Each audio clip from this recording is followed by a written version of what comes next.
Hello everyone, today's menu will be spicy ranch buffalo wings. They are perfect for any time meal, with or without game day. So if you're ready, let's get cooking. In this large bowl, I have some chicken. I'm just going to add in some Italian seasoning and along with some smoked paprika.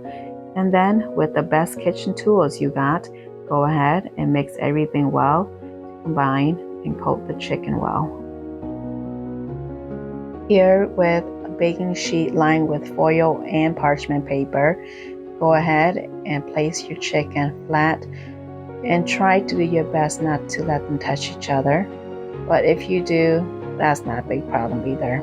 It just will take a little longer to cook. If you prefer not to use both of the parchment paper and foil, then don't. I'm just a little extra. You'll want to broil these for 25 to 30 minutes, flipping them between 10 to 15 minutes. While the chicken is cooking on medium-high heat, we're going to add in the butter, and then we're also going to add in the hot sauce. And then we'll add in some ranch seasoning mix, along with some cayenne powder and some oregano.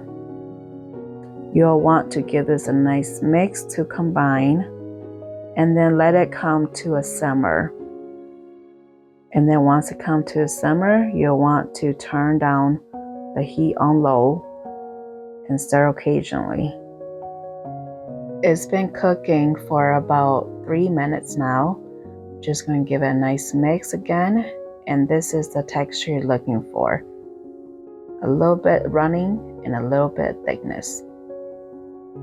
And then I'm just going to mix up the sauce a little bit and then go ahead and pour all around the chicken. Get it all nicely and coated.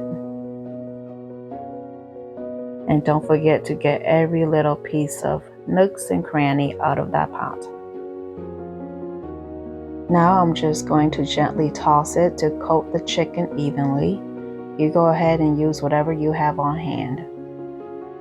Here is the end result of the spicy ranch buffalo wings. I hope you will give this a try. The measurements are in the description box down below. Don't forget to like, share, and subscribe, and hit the notification bell so you will get my latest videos. Bye!